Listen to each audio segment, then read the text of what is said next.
তুষার, আপনাকে স্বাগত জানাচ্ছি। আমাদের সঙ্গে আছেন এবি পার্টির সভাপতি মুজিবুর রহমান মঞ্জু। মঞ্জু ভাই, আপনাকে স্বাগত জানাচ্ছি। তুষার ভাইকে দিয়ে শুরু করতে চাই, কিন্তু তার আগে আজকে বহুল প্রত্যাশিত আলোচিত নির্বাচনের তফসিল ঘোষণা করা হয়েছে। আজকে নির্বাচন কমিশন থেকেও একটি নির্দেশনা দেওয়া হয়েছে, আমি সেটি একটু উল্লেখ করতে চাই। ত্রয়োদশ জাতীয় সংসদ নির্বাচন সামনে রেখে ভোটের আচরণবিধি কঠোরভাবে নিশ্চিত করতে গুরুত্বপূর্ণ সিদ্ধান্ত নিয়েছে নির্বাচন কমিশন। তফসিল ঘোষণার পরদিন থেকে ভোট গ্রহণের দুদিন পর পর্যন্ত প্রতিটি উপজেলা ও থানায় ন্যূনতম 2 জন করে নির্বাহী ম্যাজিস্ট্রেট দায়িত্ব পালন করবেন। তার মানে শুক্রবার থেকেই নির্বাহী ম্যাজিস্ট্রেটরা দায়িত্ব পালন করা শুরু করবেন এবং ভোটের 2 দিন পরেও। মানে ভোট গ্রহণের কি কোনো আশঙ্কার কোনো বিষয় বা ভোটের পরেও কি ধরনের কোনো ঘটনা কি আশঙ্কা করছেন?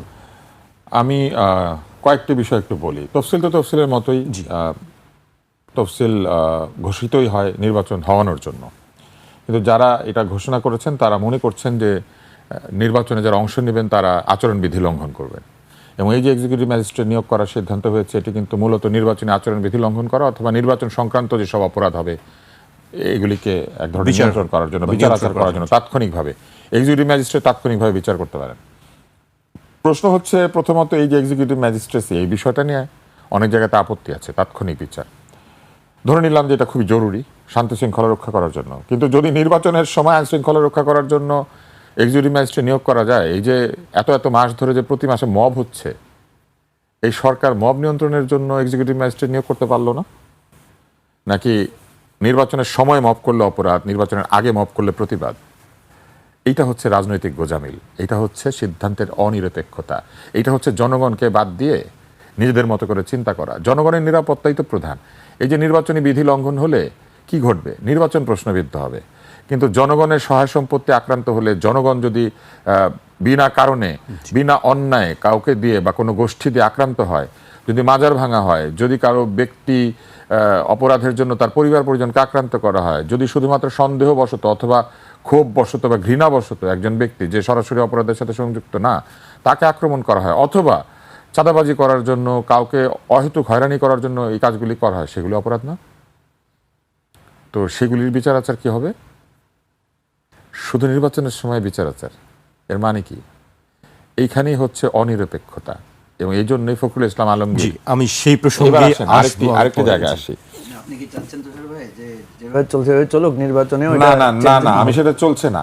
আমি শুধু এটাই দেখাতে চাচ্ছি যে আসলে আমাদের এই গোজামিলের কাজগুলি সবসময় চলতে থাকে। তখন তো আপনি বলবেন যে এতদিন তো ছিল, তফসিল ঘোষণার পরে এটার পরিবর্তন হলো না কেন? আমি শুধু বলছি যে এতদিন যে অবস্থায় চললো এটা হতে দিল কেন? কারণ কে আক্রান্ত হলো, কার ক্ষতি হলো, এই ক্ষতিটা কে বিবেচনা নেবে, কে এটার ক্ষতিপূরণ দিবে?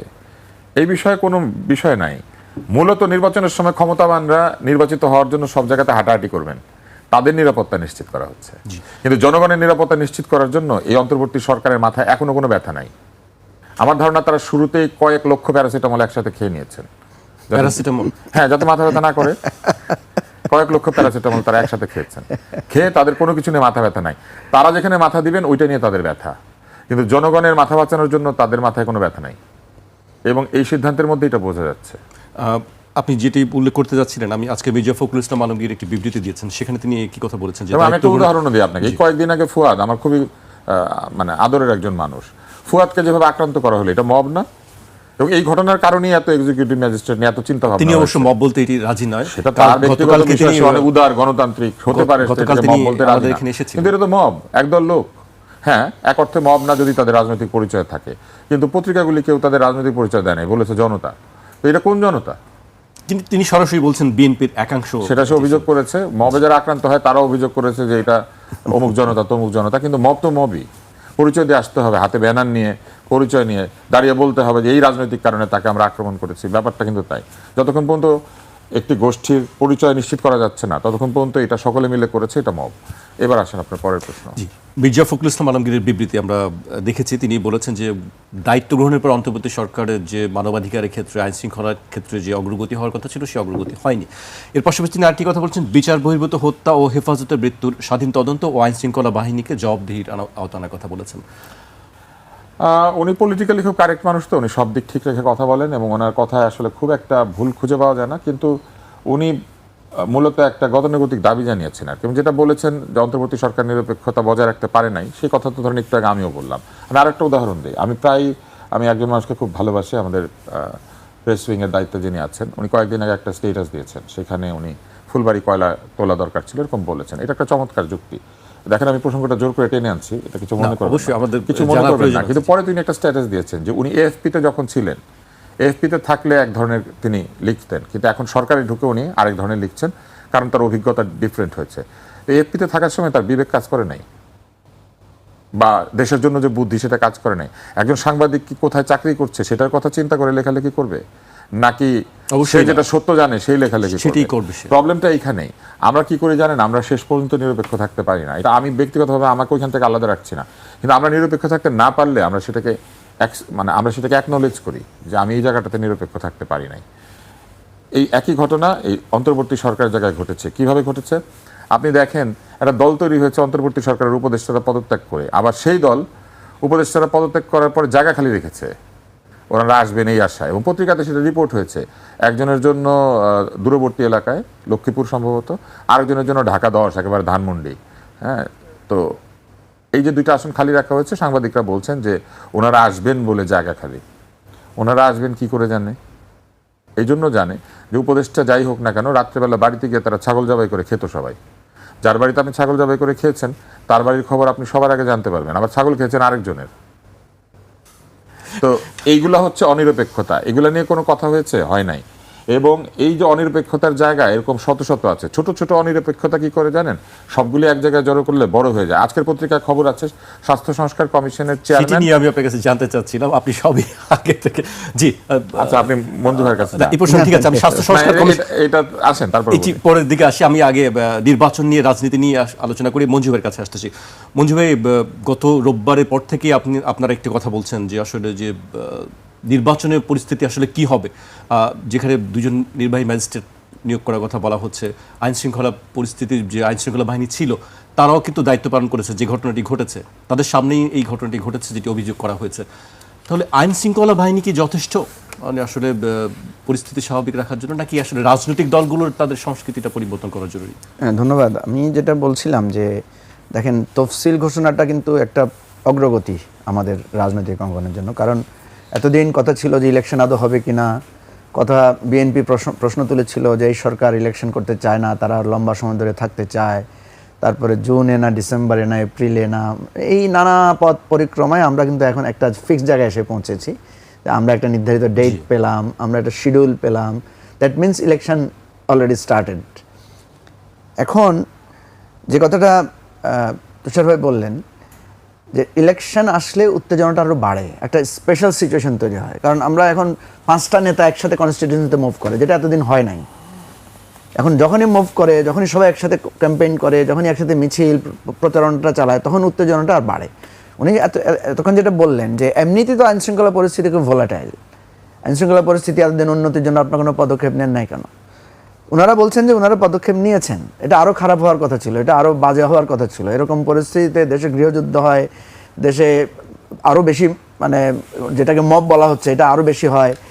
এই ধরনের সম্ভাবনা ওনারা বলছেন যে আমরা অনেক কমিয়ে এনেছি, এবং এটা আপনারা আকাঙ্ক্ষার দিক থেকে হয়তো কম, কিন্তু যেটা হওয়ার ট্রেন্ড বিভিন্ন দেশে যেটা হয়েছে সেটার তুলনায় কম হয়েছে। এটা ওনাদের পরিতৃপ্তি হতে পারে, কিন্তু আমাদের প্রত্যাশার জায়গা থেকে আমরা মনে করেছি যে এটা আমরা আরও একটু বেটার মানে আইনশৃঙ্খলা পরিস্থিতি আমরা আশা করেছিলাম। যেটা উনি ফুয়াদের কথা বলেছেন, শুধু ফুয়াদের ঘটনা না, আপনি অনেকগুলো জায়গায় ঘটনা ঘটেছে। চট্টগ্রামে বিএনপির একজন নেতার প্রচারণার সময় গুলি করে একজন লোক মারা গেছে।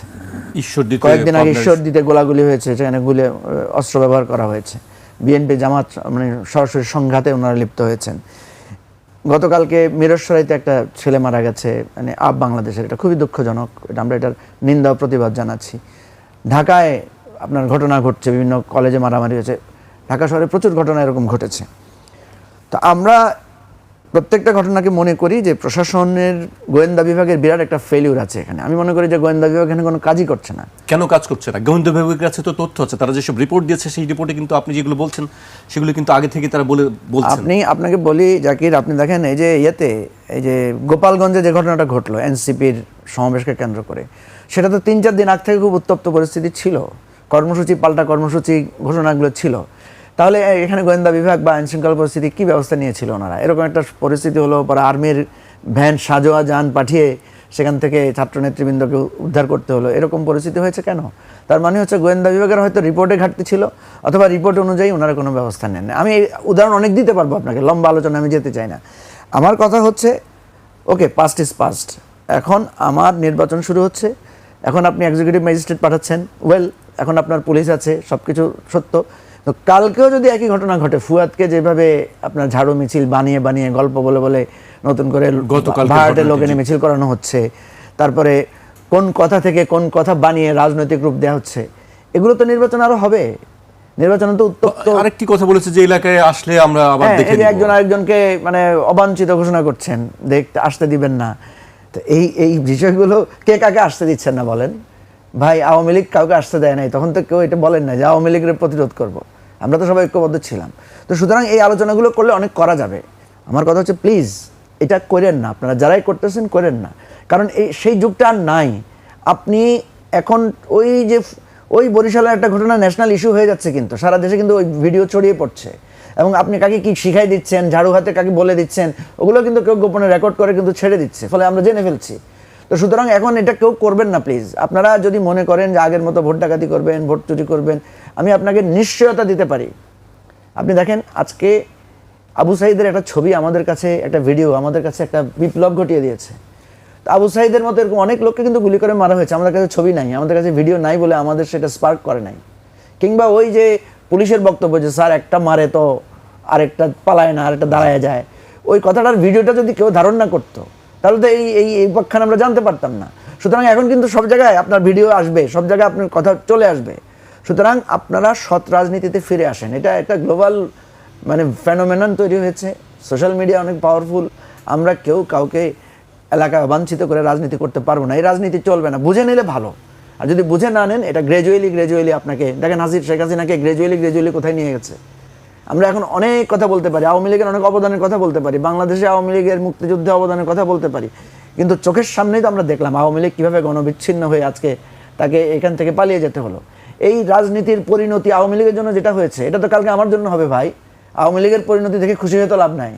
আওয়ামী লীগের নীতি যদি আমিও অনুসরণ করি, আমি যদি একই পথে চলি, পরশু তো এর পরের দিন তো সেই শিক্ষাগুলো নিলে তো আসলে কোনো সমস্যা হওয়ার কথা ছিল না। সেই শিক্ষা কি আমরা বলছি প্রচুর শিক্ষা হয়ে গেছে আমাদের, প্রচুর অভ্যুত্থান, প্রচুর মানে ঘটনা ঘটে গেছে।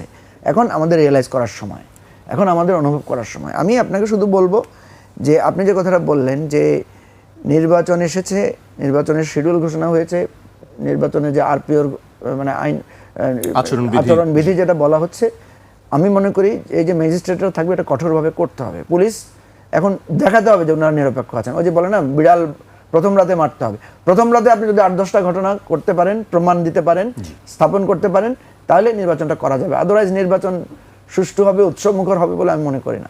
জি, মজিব ভাই আপনার কাছে আবারও আসবে। পর্যায়ে আমি তুষার ভাইয়ের কাছে আসতে চাই। বাসর রাতে বিড়াল মারার কথা বলছেন, প্রথম রাতে বিড়াল মারার কথা বলছিলেন তিনি। এর পাশাপাশি আরেকটি বিষয় আমরা উল্লেখ করতে চাই যে গতকাল কি দুজন উপদেষ্টা, ছাত্র উপদেষ্টা পদত্যাগ করেছেন, এবং তারপরেই আজকেই তাদের বিরুদ্ধে একটি সংবাদ সম্মেলন হয়েছে, এবং বলা হয়েছে যে তারা যে দুর্নীতির অভিযোগ আছে সেই সবগুলো তদন্ত করার কথা বলা হয়েছে, এবং তাদের সম্পদের হিসাব দেওয়ার কথাও বলা হয়েছে। যুব অধিকার পরিষদ নামের একটি সংগঠন আজকে সংবাদ সম্মেলন করেছে। এর বাইরে আরেকটি বিষয় দেখছি আমরা, বাংলাদেশ ক্রিকেট বোর্ডের সামনেও আজকে একদল লোক সেখানে বিক্ষোভ করেছে আসিফ মাহমুদ সজীব ভুঁইয়ার বিরুদ্ধে। এ বিষয়ে আপনি কি বলতে চান? যেমন জীবন তুমি করিবে গঠন, মরণে হাসিবে তুমি কাঁদিবে ভুবন। তো এটাকে বদলে বলতে হবে, এমন উপদেশটা তুমি হইবে যেমন পদত্যাগে হাসিবে তুমি কাঁদিবে ভুবন। তো সেটা হচ্ছে না। এটা না হওয়ার কারণ বিবিধ। একটি হচ্ছে যে গণ অধিকার পরিষদের সাথে কি এই যুব অধিকার পরিষদের কোনো সম্পর্ক আছে? আমি আমার জানা আচ্ছা, নাম তো কাছাকাছি, অঙ্গ সংগঠন, নাম তো কাছাকাছি। অঙ্গ সংগঠন। তার মানে এরা একটা চাপ সৃষ্টি করছে যাতে আসিফ মাহমুদ গণ অধিকার পরিষদে যোগ দিয়ে দেয়, তাহলে আর এরা দুর্নীতি নিয়ে কোনো উচ্চবাচ্য করবে না। এটা এক ধরনের চাপ বলে আমার ধারণা। এটা কতটুকু প্রমাণ ভিত্তিক আমি জানি না, কারণ উচ্চবাচ্য করার দরকার কি, যদি বা বিচার দাবি করার কি আছে? যদি তাদের কাছে সত্যি প্রমাণ থাকে, সেই প্রমাণ সহ দুদকে গিয়ে হাজির হোক, তাই না? রাস্তার মধ্যে উৎপাত করার দরকার কি? আমার ধারণা এটা এক ধরনের চাপ, আর কিছু না। আসিফ মাহমুদ কিন্তু বলেছেন যে তিনি সম্পদের হিসাব দিয়ে দিয়েছেন, তাহলে সেই সম্পদের হিসাব বরং মানে এখন তো তত্ত্বাবধায়ক না, অন্তর্বর্তী সরকার করুক, পরীক্ষা করুক, দেখুক। সেটা তো উনি তো ওনার হিসাব দিয়েই দিয়েছেন। তো সেরকম হিসাব কিন্তু আমরা অতীতেও বহু পেয়েছি। কোনো মানুষের গাড়ি নাই, বাড়ি নাই, চাকরি নাই, ব্যবসা নাই, কিচ্ছু নাই, উনি একদম কপর্দক্ষিণ, কিন্তু উনি আবার বিরাট একটা গাড়িতে চড়েন। পরে আমরা জানলাম যে ওনার সব কিছু কোম্পানির নামে, নিজে কিছু কিনে না, কিন্তু কোম্পানিটার মালিক উনি। কোম্পানির নামে সব আছে বলে উনি ক্যাটেগরিক্যালি বলতে পারেন যে আমি তো মালিক না, কোম্পানি মালিক, আর কোম্পানির লোন আছে, অতএব যদি কোনোদিন কোম্পানি বসে যায় তাহলে এগুলো সব নিয়ে যাবে। তো ব্যাপারটা এরকম আর কি, যে সবই জনগণের, কিন্তু জনগণ আমার, ব্যাপারটা এমন আর কি। তো সেই জন্য এটা দেখার দায়িত্ব আসলে যাদের, তাদের দেখা উচিত। যদি কেউ অভিযোগ করেন তাহলে নিয়মতান্ত্রিক পন্থায় অভিযোগ করা ভালো। রাস্তাঘাটে দাঁড়িয়ে এই যে মানুষের শান্তি বিনষ্ট করা, এখন এটা বন্ধ করা উচিত। নতুন রাজনৈতিক বন্দোবস্তের মধ্যে এটাও আমরা ভেবেছিলাম যে লোকজন আইনের কাছে যাবে, বিচার পাবে, অযথা রাস্তাঘাট বন্ধ করবে না। রাস্তাঘাট জনগণের, কিন্তু ওনারা জনগণের হয়ে এমনভাবে দাঁড়িয়ে যান মনে হয় রাস্তাঘাট ওনাদের, আমরা একটু পারমিশন নিয়ে হাঁটাহাঁটি করবো আর কি। কয়েকদিন আগে মিরপুরে দেখবেন এভিকশনের জন্য গিয়েছিল, রাস্তা দখল করে তো চাঁদাবাজির বিনিময়ে সেখানে দোকান দেওয়া হয়েছে। আমি যেহেতু মিরপুরের বাসিন্দা, আমি জানি প্রথমে আওয়ামী লীগ আমলে একবার এটা পরিষ্কার করা হয়েছিল, এমপি পরিষ্কার করেছিলেন, তারপরে কাউকে বসতে দিতেন না। কিন্তু আওয়ামী লীগের ভিতরে কিছু চাঁদাবাজ ছিল, এরা ওই এমপির বিরুদ্ধে কথা বলতো তখন, যে উনি খায়, আমাদেরকে খেতে দেয় না, হ্যাঁ উনি তো বড় বড় জায়গা থেকে খায়, আমরা রাস্তা ভাড়া দিতে পারি না। তারপরে দেখলাম 5ই আগস্টের পরে সুন্দর ওই রাস্তা আবার কারা যেন 1 লাইন বসে গেল, তারপর 2 লাইন, বসতে বসতে এখন 4 লাইন হয়েছে। 4 লাইনের পর আবার 2 লাইন ব্যাটারি রিক্সা পার্ক করে রাখে। এখন গাড়ি কোনখান দিয়ে যাবে এটা চিন্তা করতে হয় সকালবেলা। ওই রাস্তা দিয়ে গাড়ি চলে না, কিন্তু ওই রাস্তা পরিষ্কার করতে গিয়েছে পরে তারা বুলডোজারকে তাড়া করেছে, এবং এমনভাবে তাড়া করলো বুলডোজার পালিয়ে যাচ্ছে। এই দৃশ্য দেখা কিন্তু মারাত্মক ব্যাপার, ভিডিও আছে। তো এরকম আইন শৃঙ্খলা পরিস্থিতি এখন বাংলাদেশে, যে আইন ভেঙেছে সে আপনাকে তাড়া দেয়। তো এই অবস্থায় রাস্তায় দাঁড়ালে আসলে মানুষের কাছে এখন আর সম্মান বাড়ে না, উল্টা রাস্তায় দাঁড়ালে লোকে মনে করে উৎপাত হচ্ছে। ওনাদের উচিত যদি সত্যি দুর্নীতির অভিযোগ থেকে থাকে, প্রকৃত প্রমাণাদি সহ জায়গা মতো যাওয়া এবং প্রমাণ দেওয়া, অযথা এগুলো বলার দরকার নেই। আরেকটি প্রশ্ন আপনি করেছিলেন, সেটি হচ্ছে যে স্বাস্থ্য সংস্কার কমিশন সম্ভবত, তাই না? জি। এবং ক্রিকেট বোর্ড, 3টা স্বাস্থ্য সংস্কারটা আমি বলতে চেয়েছিলাম। ক্রিকেট বোর্ডের সামনে কেন এই প্রতিবাদটা হয়েছে? বাংলাদেশের মানুষ না, বুঝলেন, চেয়ারকে সম্মান করে, চেয়ারের 4 পাকে সে অনেক মূল্য দেয় 2 পায়ের চেয়ে। ছোটবেলা আমরা একটা গল্প পড়েছিলাম যে পণ্ডিত মশাই বলছেন যে ব্রিটিশ পরিদর্শকের কুকুরের 1 পায়ের সমান হচ্ছে তার দাম, কারণ বেতনটা ওনার ওই কুকুরের 1 পায়ের পিছনে যা খরচ সেটা হচ্ছে ওনার বেতন। সেই জায়গা থেকে বাংলাদেশ আগায় নাই। বাংলাদেশের শিক্ষকরা এখনও রাস্তায় সামান্য বেতনের জন্য, সুবিধার জন্য এখন ওইভাবেই তারা প্রতিবাদ করতে হয়, বসে থাকতে হয়, অনশন করতে হয়। কিন্তু এই যে চেয়ারের ভয়ে লোকে কথা বলে না, যে মুহূর্তে দেখেন শুনেছে পদত্যাগ হবে, সেই মুহূর্তে তারা গিয়ে দাঁড়িয়ে গিয়েছে। আপনারা যদি এতই জানেন ওনার বিরুদ্ধে প্রতিবাদ করবেন, তাহলে ওনার পদত্যাগের জন্য বসেছিলেন কেন? তাই না? এত জনতা রাস্তায় রাস্তায় ঘুরেছে, কত আইন প্রযুক্ত করেছে, প্রেসার গ্রুপ হয়ে গিয়েছে, তাহলে এই প্রেসার গ্রুপ ক্রিকেট বোর্ডের সামনে যাইতে পারে নাই কেন? এটা কয়েক ঘন্টার ব্যবধানে কেউ তাদেরকে পাঠিয়েছে, যখনই শুনেছে যে উনি পদত্যাগ করবেন তখন পাঠিয়েছে। তফসিল ঘোষণার পরে দেখবেন আরো কয়েকদিন দাঁড়িয়ে রয়েছে ওইখানে। এই সমস্ত জিনিসই হচ্ছে আসলে ওই পুরনো সেই যে তেল এবং ক্ষমতার যে সম্পর্ক, সেটার বহিঃপ্রকাশ। ক্ষমতায় থাকলে আপনি তেল, ক্ষমতা চলে গেলে আপনি বাতেল। বুঝতে পেরেছেন? হ্যাঁ। এখন স্বাস্থ্য সংস্কার কমিশনটা বলি। স্বাস্থ্য সংস্কার কমিশন যখন তৈরি হয়েছিল, আমি তখনই বলেছিলাম যে এটার মধ্যে অনেক গলদ আছে। এটা রিপোর্ট নিয়ে আমরা এখানে তুমুল বাহাস করেছি, এবং এটা যেটা বাজে রিপোর্ট আমি সেটাও বলেছি। এখন দেখেন পত্রিকায় রিপোর্ট এসেছে যে স্বাস্থ্য সংস্কার কমিশনের চেয়ারম্যান তার পুত্র এবং পুত্রবধূর মাধ্যমে একটি কোম্পানি তৈরি করে বাংলাদেশ ডায়াবেটিক সমিতির যে ফার্মেসি আছে সেইখানে ওষুধের ব্যবসা করতে দিয়েছেন। ওষুধের দোকানগুলি তাদের হাতে ছেড়ে দিয়েছিলেন, এবং তারা বাকিতে ওষুধ নিয়েছে ওষুধ কোম্পানিগুলির কাছ থেকে, এবং তারপরে বাকি পরিশোধ করে নাই। সেটার পরিমাণ হচ্ছে প্রায় 11 কোটি টাকা, 10 কোটির বেশি। এখন তারা বলেছেন যে এটা বাকি হয়, এটা আমরা আস্তে আস্তে পরিশোধ করে দেব।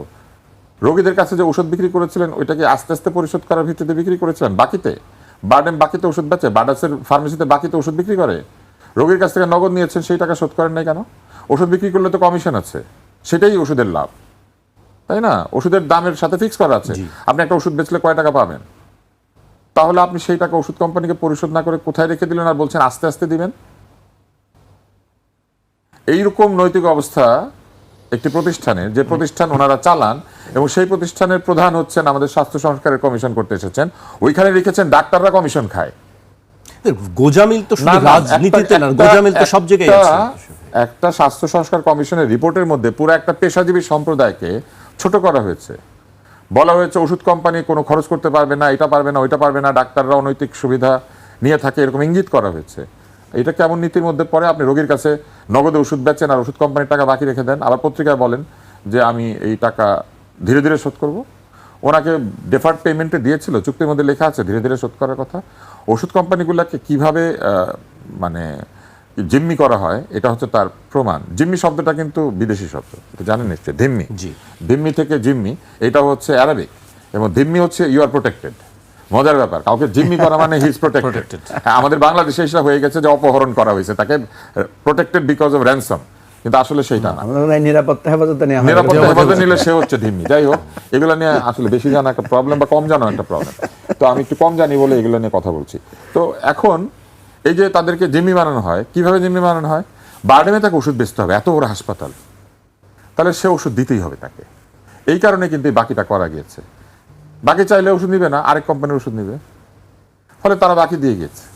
এই যে ওষুধ কোম্পানিগুলোর কোনো সে আছে গিয়ে কোথাও বলতে পারে যে আমাদের সঙ্গে অন্যায়টা করা হচ্ছে? প্রাতিষ্ঠানিকভাবে তাদের সঙ্গে অন্যায়গুলি করা হয়, সাধারণ ডাক্তারকে অভিযুক্ত করা হয়। সাধারণ ডাক্তারকে কি দেয় জানেন? ডিম দেয়, গিফট হিসেবে ডিম দিয়ে যায়। কেন দেয় জানেন? ডিম কেন দেয়? গরিব ডাক্তার ডিম কিনতে পারে না। আপনি জানেন বাংলাদেশে একটা ইন্টার্নি ডাক্তার যখন ইন্টার্ন শেষ করে ডাক্তারিতে আসে, তখন তাকে দৈনিক 800 টাকা মজুরির ভিত্তিতে ক্লিনিকে নিয়োগ করা হয়। এই স্বাস্থ্য সংস্কার কমিশন সেটা নিয়ে কোনো কথাই বলতে পারে নাই, এবং এটাকে প্রযুক্ত করতে পারে নাই। এটাকে প্রযুক্ত করার জন্য কি স্বাস্থ্য সংস্কার কমিশনের প্রয়োজন আছে? একটা ব্যাচেলর ডিগ্রিধারী কেন দৈনিক স্যালারির ভিত্তিতে কোথাও যুক্ত হবে? এটা নিয়ে কেউ কথাই বলে না। এতগুলি স্বাস্থ্য বিষয়ক, ডাক্তার বিষয়ক, রাজনৈতিক পক্ষ আছে, অমুক প্রতিষ্ঠান তমুক প্রতিষ্ঠান, তারা কেউ এটা নিয়ে কথা বলে না। কারণ বহু জায়গাতে সিনিয়র ডাক্তাররাই ক্লিনিকগুলোর মালিক, এবং এরাই হচ্ছে নেতা। আপনি একদিকে বলছেন ওষুধ কোম্পানি চালান, ওষুধ কোম্পানির মালিক, একদিকে ওনারা ক্লিনিকের শেয়ার হোল্ডার, আরেকদিকে ইন্টার্নদেরকে শোষণ করেন যখন তারা নতুন ডাক্তার হয়ে আসে। কথা বলে নাই কেন জানেন? কারণ এই শোষণকারীদের মধ্যে অনেকে আছেন যারা এই কমিশনের মধ্যে ছিলেন। পরে তো আবার ডাক্তারদেরকে কমিশনও দেন ওনারাই। হ্যাঁ, এবং এই কমিশনের মধ্যে এরকম লোক ছিলেন, এবং এইভাবে একটা স্বাস্থ্য সংস্কার কমিশন বানিয়ে আমাদের হাতে একটা মূলা ধরিয়ে দেওয়া হয়েছে। মূলা দিলেও ভালো হইতো, ওটার মধ্যে ভিটামিন ছিল। কাগজ চিবাবে কে? এত পৃষ্ঠার রিপোর্ট। এবং এই কাজগুলি তারা করেছেন, এবং এগুলো করেছেন বলে আজকে তাদের নিরপেক্ষতা নিয়ে প্রশ্ন উঠছে, দুর্নীতি নিয়ে প্রশ্ন উঠছে। একজন উপদেষ্টা পদত্যাগ করার সাথে সাথে তাকে লোকজনকে আক্রমণ করছে, because of this common fault. আপনার মাধ্যমে হয়তো সংশ্লিষ্ট কর্তৃপক্ষ এই বিষয়টি কিছু শুনবে না, দেখছেন। কিছু শুনবে না। আপনি জানেন যে এরা সবসময় উড়োজাহাজে থাকে। আপনি দেখবেন উড়োজাহাজে উঠলে ওই কানের মধ্যে ইয়ার প্লাগ দিয়ে যায়, কারণ অনেকের কান বন্ধ হয়ে যায়, ভো ভো করে, তখন এসে বলে যে আপনার এটা লাগিয়ে রাখেন। আমার ধারণা এরা সবসময় উড়োজাহাজে থাকেন, because they fly high, because they have power, and they are flying high, so they have put on ear plug in their ears. কানের মধ্যে ওই ইয়ার প্লাগ দিয়ে বসে আছে, কোনোদিন শুনবে না। ক্ষমতায় থাকা অবস্থায় তারা কোনোদিন এগুলো শোনেন না, ক্ষমতা যাওয়ার সাথে সাথে তাদের মনে পড়ে এইগুলো তো আছে, এগুলো নিয়ে আমাদের কথা বলতে হবে। এবং তারা তখন রিলেভেন্ট থাকার জন্য তাদের যার যার এনজিওতে ফিরে গিয়ে আবার তারা মানবাধিকার, অধিকার, এই অধিকার, সে অধিকারের কথা বলবেন, জি, পরিবেশের অধিকার, এগুলোর কথা বলবেন। আমরা আসলে তবে স্বাস্থ্য- ডেফিনেটলি আমি এটা কাউকে মিন করে বলছি না। না, আমরা আসলে স্বাস্থ্যখাত নিয়ে কথা বলার আসলে অনেক কিছু আছে, সেটি সময় অন্য হয়, দিন হয়তো আপনার সঙ্গে সেটি নিয়ে কথা বলবো। আবার রাজনীতিতে আসি।